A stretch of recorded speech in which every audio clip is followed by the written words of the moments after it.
And we are interrupting Fox Weather's coverage of Hurricane Helene to bring you a storm alert update. We'll give you a live look across Georgia and Florida as Helene works its way up the southeast.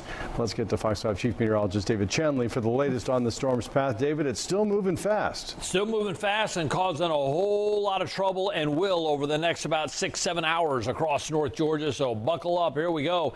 We got numerous flash flood warnings. That's what these green flashing things are up here in northeast Georgia and in and around the metro area for flooding that is ongoing right now. Take a look at Fox 5 Live Viper, and obviously the oranges and the reds, heavier downpours we're seeing now in Cobb County, Paulding, up through Bartow County. This one right here in the city is a considerable flood event going on right in the heart of downtown. This is what we've picked up just in the last 12 hours, 2, 3, 4 inches of rain. The concern is, obviously, look at the big coverage that we have, that much rainfall. And as you know, the rain has nowhere to go. The water with all the highways and buildings and homes and so forth. So it just runs off. Creek streams coming up out of their banks, ponding on area roadways. It is just going to be a mess because there's more to come. Now, we're also seeing flash flood warnings up there in northeast Georgia into the upstate of South Carolina.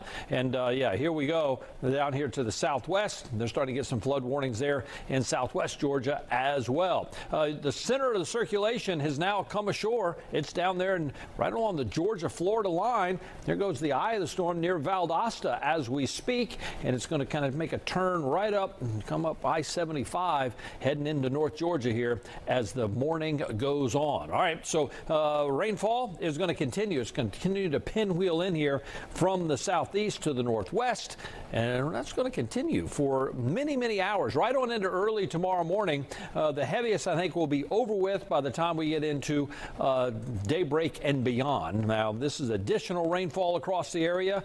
That's some problems. Yeah, 2, 3, 4, 5 inches of additional rainfall. Some locations already reporting as much as 8 inches. And then now we're dealing with some wind. Look at the power outages down here indicated by our map there. Anything in the reds, that's 70% or more greater power out in around Gainesville, starting to move into the Valdosta area and outside of Tallahassee due to the wind. And speaking of the wind, meteorologist Alex Forbes joins us in the Fox 5 Storm Center.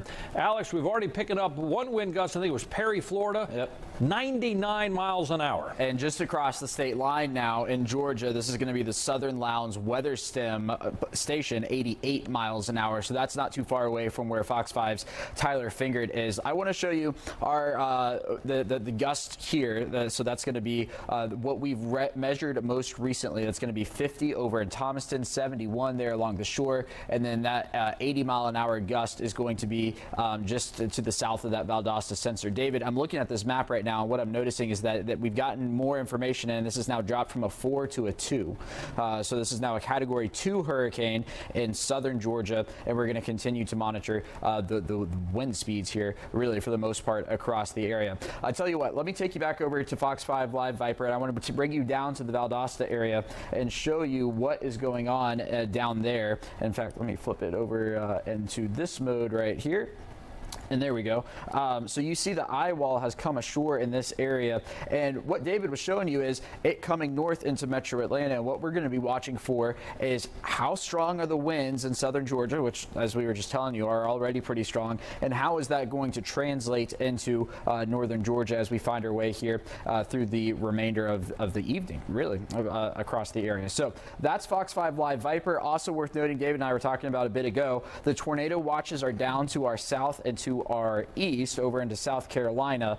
The expectation for the moment is that they stay over there. So that is at least a little piece of good news, but still, for the time being, our greatest concern is going to be for the flooding that is ongoing right now, but then also the threat for some potentially some damaging winds. Let me see if I've got this here. I do. So here's where we are in our timeline of events tonight. We're going to be getting into that damaging wind risk moving north into metro Atlanta by the time we get to about 2 a.m. That heavy rain threat already around. We are keeping that low end tropical tornado threat around as well. It's not zero, but it's not high at all. And now is the time where we are going to begin to lose power across the area, considering the rain that has now soaked the ground and the wind that is going to be on the way here. Let me see if I can click into I tell you what, here we go. Some of these power outages, because I do know in DeKalb County we've already begun to pick some up. And in fact, if we take the loop off and just take a look at Metro Atlanta, this is going to be DeKalb County. Let's take off the alerts to DeKalb County now with 12,000 customers without power. Fulton County with 7,500, Cobb with 1,500, Gwinnett with 2,000, Hall with 2,500, Forsyth with just 100 right now. But these are the numbers we expect to climb. So Russ, the big story here, the flooding. We're also going to be watching the winds as we roll our way into the evening tonight. Alex, thanks very much. You mentioned Tyler Fingert in Valdosta. He was showing us the winds down there, trees down, tens of thousands of people already without power in a city of 50,000 people. Fox 5's Christopher King is keeping track of the situation on the ground in Fulton and DeKalb counties. And Christopher, again, there are thousands of people here without power because of downed trees, and Helene hasn't even arrived yet.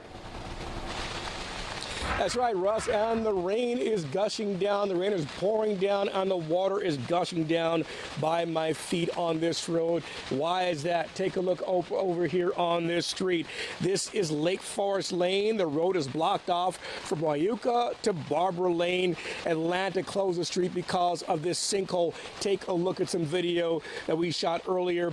It opened up off the side of the road, and it is a mess around Fulton County. Rain toppled a tree onto a home. That was on Palisade Road in Buckhead. And we're getting reports of trees down around Fulton County. Emergency management says a flood warning is in effect for the entire county. Georgia Power is tracking the storm as well. They deployed about 10,000 workers around the state. DeKalb County says it's cleared debris from flood-prone streets. They also opened 4 severe weather shelters for people who need a place to stay. Now, in Douglas County, they activated their emergency operations center, and they are checking for flooding. They opened a shelter as well at the Douglas County Legacy Arena. Of course, as we've been saying all night, this is a rapidly changing situation. Stay with Fox 5 on air and online for the very latest on this, what's going to be a pretty ugly storm. We're live in Northeast Atlanta. Christopher King, Fox 5 News. And certainly going to get uglier for us here in North Georgia as Helene approaches and comes north, perhaps with hurricane force winds just south of town. You know, it's a little scary that this is arriving in the middle of the night. Christopher King, thank you very much. We go next to Fox 5's Rob Durienzo, who joins us live from Peachtree Creek off Woodward Way in Atlanta. Rob, obviously most people at home, hunkering down. That might be a good thing that people aren't out on the roads at a time like this. Yeah, Russ, as you imagine, the effects of all of this rainfall we're just starting to see right now, especially here on Peachtree Creek. I want to take a step out of the way to show you, this is Sagamore Drive, or it was a couple hours ago. You can see it is completely covered in water. We actually know just in the last couple hours from being here, the water was actually about 4 feet before that tape, and now it's about 8 feet on the other side. So it's very clear that at this point it's rising. Actually, while we were out here preparing for our report, we saw a beaver swimming across this street, or what again was a street just a couple hours ago. Again, this is Sagamore Drive, right at the intersection of Northside Drive. Now I want to show you the creek itself. If you could take a look inside, it might be a little hard through the dark, but the creek line is really coming close to the roadway here and to the bridge surface. So this is something that engineers and officials here in Northeast Atlanta or Northwest Atlanta are going to be keeping an eye on throughout the overnight hours. You can see, again, we're believing these waters are continuing to rise, especially as Helene makes her way up here to Metro Atlanta. So this is the situation now. You can only imagine what it's going to look like in the next couple hours, again, with the added X factor of that wind. So I want to bring you back right over here one more time just to show you the severity of this flooding. And again, it seems to be getting worse. So if you don't have to go out throughout the evening or even in the morning, it's a good idea, Russ, as you mentioned, to just hunker down and stay put for the time being. Russ? Oh, that bridge, that's an extraordinary circumstance right there, particularly if we get 3 or 5 more inches of rain. Have they closed that down now, or can people still cross that if they want to? Well, really, right now, we haven't seen too much presence from law enforcement or watershed officials. We did see a few officers drive by, but the only thing stopping people from getting into this giant puddle or waterway, if you could call it at this point, is some caution tape. This bridge that you were just asking about remains completely open. It does look relatively new, so can't really speak to the health of it, but yeah, it becomes very concerning once that water level comes up to the structural supports and then even the bridge itself. Russ. All right, Rob Durienzo, thanks very much. And we're going to return to Fox Weather's coverage of Hurricane Helene, but you stayed up until 1 o'clock in the morning, 1:10 now. Can I share a personal story with you? 15 years ago, I came in to cover a severe weather day. I went out to get some lunch, and very close to the television station, a tree fell on my car, 2.5 feet behind my head. Totaled my car, and I had one scratch on my hand. I bring this up to you, and a gentleman over at Peachtree Battle was killed that very same day when a truck fell on his pickup truck. All of which is to say, from me to you, we're friends. I would not go out tomorrow if I didn't have to, because the ground's going to be soft, the wind's going to persist all day long, and trees don't warn you when they're coming down. So stay safe, folks. We appreciate you watching tonight, and I hope you get through this as best as possible and have some sweet dreams at some point tonight.